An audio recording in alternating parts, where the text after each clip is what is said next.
asalaamaaleykum sunu mbokku jullit yi asalaamaaleykum sunu xarit yi asalaamaaleykum yéen ñi nga xamante ni yéen a ñuy déglu dimanche bu jot ci heure bi ki leen di defal seen chronique bi nag di seen xarit seen mbokku jullit seen mbokku taalibe ñu koy wax Birane Guène ñenn ñi gën koo xam ci turu Hamza nekk fii nga xamante ni mooy États-Unis d'Amérique ginnaaw bi ñu leen nuyoo nag di ñaan yàlla ci kattanam ak ci man-manam yéen ñi nga xamante ni yéenay déglu chronique bi di ko béggee ak ñi nga xamante ni ñëpp ñi ngay ñuy déglu yàlla may leen jàmm àddina ak alaxira di ñaan li nga xamante ni sunu borom defaloon na ko Cheikh Ahmadou Bamba Khadimu Rasul muy keroog bi mu jógee exil bi ñëw ba Ndande ànd ak Cheikh Issa Diène mu nekk ci saxaar gi mu ni ko demal fii nga xamante ni mooy ci maam Thierno Birahim Mbacke nga woo ko nga ni ko na ñëw Ndar daje fa ak man te buy ñëw na indaale sama njaboot gi. mbég googu Serigne Touba bégoon keroog bi mu lëngee maam Thierno Birahim Mbacke Ndar yàlla na wàcc ñun doon ay xéewal doon li nga xamante ni ku ci nekk rek sa aajo yaa ko xam mbég googu Serigne bi àndaloon keroog bi mu gisee maam Thierno Birahim Mbacke tëju ca Ndar di ko jëkk a gis di ko wax mission remplie keroog nag mbég boobu yàlla na wàcc ñun ñi ñëpp faj sunu aajo yi nëbbu ak aajo yi feeñ ñi feebar yàlla sunu borom yëkkati leen ñi nga xamante ni ñu ngi ak ay jafeñ-jafeñ ku ci nekk yaa xam sa jafeñ-jafeñ yàlla na mbég moomu wàcc ci jafeñ-jafeñ bi daal di ko fay jëlee toxal ko indi li nga xamante ni moo gën ci ñun gën ci ñëpp ci barke Cheikhul Khadim Cheikh Ahmadou Bamba xam ngeen ni nag dimanche bi ñu génnoon nag waxtaanoon nañu lu bari ci li nga xamante ni mooy wàccaay bi sëriñ bi wàccaay keroog jóge Mbàkke Bari Jolof war a dem Ndar ak wax ni leen daal contribution bi nga xamante ni xalaatkat yu bari maanaam borom xel yi bindkat yi ñu mel ne sëñ Moussa Ka waxoon na ko waaye di leen wax ni sëñ Mbay Jaxate itam ak sëñ Mor Kayre ak sëñ Massamba Diarra Mbaye mi nga xamante ni mooy le premier poète du mouridisme boobu nga xamante ni mi ngi tëdd Ndar ñooñu daal liggéey bu am solo def nañ ko nag di leen nag narration bi di leen wax ni daal waxtaan bi gën a rafet mooy waxtaan bi nga xamante ni mag ñooñu ñoo ko def ci Serigne Touba nekkoon ak moom ci jamono sëñ bi di wax ñuy dégg sëñ bi di bind ñuy gis sëriñ bi di leen woo di leen wax ni daal yoon bi nii la deme woon ñooñu tey jii moo taxoon dimanche bi ñu wees ñu barkeelu bu baax a baax ci sëñ Moussa Ka waaye nag damay wax ni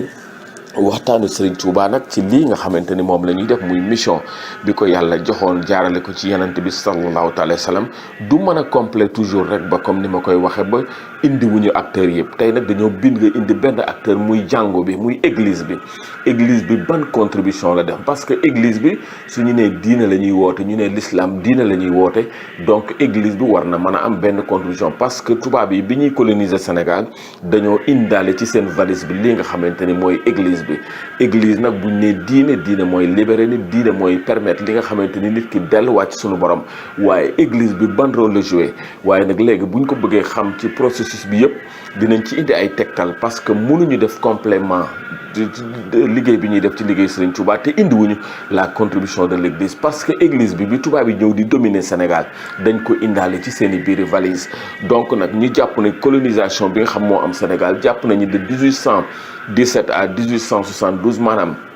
ci début 19e siècle bi ba 19e siècle bi fi muy jeexee église catholique bi donc ci évangélisation maanaam ne dañuy ñëw jàngal africains yi seen diine dañuy ñëw jàngal ñu lan mooy diine fekk nañ fi diine ji nga xamante ni moo fi taxawoon ñoom bi ñu ñëwee nag dañu doon dimbali tubaab yi pour que liggéey boobu nga xamante ni moom lañ doon def pour gën a dominer Afrique église bi dafa ñëw nag en complicité moo tax mënuñu def bilan wu liggéey Cheikh Ahmadou Bamba bi ak góoru yàlla yu baax yi nekkoon Sénégal ba pare te defuñu le bilan de l'apport de l'église ci dans la domination des pays africains particulièrement le Sénégal ci période boobu donc tey jii nag moo tax su bëgg ñu indi leen li nga xamante ni mooy contribution Belgique mais suñ ko bëggee indi nag dañ ciy indi ay firnde maanaam dañu ñëwoon di tabax ay église di tabax ay jàngu lépp nag pour permettre tubaab yi ñu gën a indi esprit de domination dans les Africains yi nga xamante ne fekk nañu ñu am suñu diine comme ni ma la ko fekk nañu ñu gëm l'islam fekk nañu l'islam sax fi fekk nañ fi yeneen croyance sax fi mais pour tubaab yi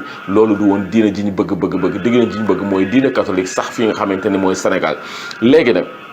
moo tax tey jii bu ñu ñëwee ci loolu nga xamante ni dañuy indi leen waxtaan boo xamante ni ñu bari ñu ngi ko même su fekkee ni am na église bi ñoo xamante ñi ngi contesté ne waxtaan bii nga xamante ni moom lañ leen di bëgg a indil muy le roi de Belgique Léopold II waxtaan boo xamante ni defoon na ko jëmale ko ci prêtre yi ak pasteurs yi nga xamante ni ñooy dem Congo mel ne Congo sax Serigne Touba dem na ba foofu ndaxte am na lu bari loo xamante ni man dem naa Congo ci ay tukki yoo xamante ne ay séminaire la benn colonel congolais am na confidence conférence yu ma defaloon ci Cheikh Ahmadou Bamba Khadimu Rasoul muy lu rëy loo xamante ne xëy na dinañ ci gën a ñëw ci waxtaan ci ndax colonel boobu keroog bi mu ñëwee dafa ñëw ni ana waa délégation Sénégal yi ñu ni ko ñi ngi ni man la woon ak Seynabou Ka Diallo député dina ma dégg ak ku ñuy wax Bamba Ndiaye député man maa àndoon ak ñoom doon seen legal advice maanaam di leen xelal ci wàllu yoon. donc bi ñu ñëwee colonel congolais bi mu ñëwee dañu ana waa délégation Sénégal ñu ni ko ñi ngi nii mu ne seen sëriñ bu baax ba Cheikh Ahmadou Bamba Khadimu Rasoul ñëwoon na ci région bi mu nekkoon Mbayombe mooy région bi nga xamante ne man colonel bi foofu laa dëkk mu ni Serigne Touba bi mu ñëwee foofu mu ni ce marabout là quand il est venu là-bas mu ni sama maam bokk na ci ñi nga xamante ni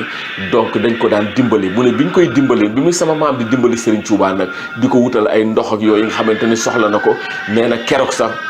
nee na waa dëkk bi dañoo réunion def ay fétiche def ay affaire ba rey sama maam ba nga xamante ni ci la wàcc liggéey bi Serigne Touba toogee colonel bi mooy wax de te li may wax ni Seynabou Ka Diallo fekkee na ko Bamba Ndiaye fekke na mu ni bi nga xamante ni dëkk toog nañu nag léegi Serigne Touba toog ni gisu ko ci bis bi la ñëw ci dëkk ba ni ana diw ñu koy ree naan ko diw wàcc na liggéey Serigne Touba nit bëgg naa ko gis ñu yóbbu ko fi ñu ko teg nee na Serigne Touba teg ko loxoom sama maam si yëkkati jóg mu ni sama maam dundaat na ay at yu bari yoo xamante ni donc pour vous dire que Serigne Touba def na kéemaan boobu mu ñuy wax ne donc recherche yi nga xamante ni ci la ñuy wax ci Serigne Touba sax dafa doon recherche yoo xamante ni war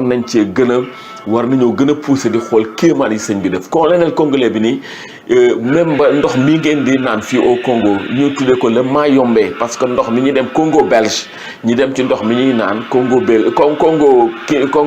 Brazzaville ndox mi ñuy naan ñu ngi ko tuddee Mayombe mu ne ndox mi source bi Serigne Touba moom moo ci defoon benn ñaan ba ndox bi mu ne Evian ñëw na fi kenn mënu ko fi jële mu ni Congo yëpp ndox mi ñuy doon mooy le Mayombe mooy source bi nga xamante ne Cheikh Ahmadou Bamba Khadimu Rasoul ñaan na ci te li may wax di maa ngi koy seedeel suñu borom keroog Seynabou Ka Diallo fekke na ko keroog Bamba Ndiaye fekke na ko te keroog sax damaa ñaan benn ñaan ma ne congolais bi lii muy wax ni bu fekkee dëgg la bala maa jóge Congo yàlla naa ci am benn firnde conférence des présidents de parlement africain ñoo fa dem muy 35 présidents bi ñu demee bay tëj cérémonie bi la benn waay jóg ni mënuñoo ñëw Congo Belge bi mënuñoo ñëw Congo def réunion bu rëy nii ba pare te santuñu benn sëriñ bu jóge woon Sénégal ñëw fii pour la libération de l'Afrique muy Cheikh Ahmadou Bamba Khadimu Rasoul keroog jooy naa fa sax ndaxte ni ñu ma ko confirmé le noonu mooy séance bi yëpp jóg président parlement yëpp jóg ni jërëjëf Serigne Touba donc Serigne Touba am liggéey bu am importance boo xamante ne moom la doon def non seulement pour le mouridisme pour la race noire mais pour l'Afrique pour le monde et pour l'humanité un islam de paix un islam de stabilité loolu moo doon liggéeyu Cheikh Ahmadou Bamba Khadimu Rasoul te maa ngi confirmé ci jour boobu la ngénte sama doom bi nga xamante ne moom laa ko tudde muy Khadimu Rasoul Cheikh Ahmadou Bamba keroog mi ngi ma fekk biir Congo muy beneen confirmation donc église bi dafa amul liggéey boo xamante ni da ko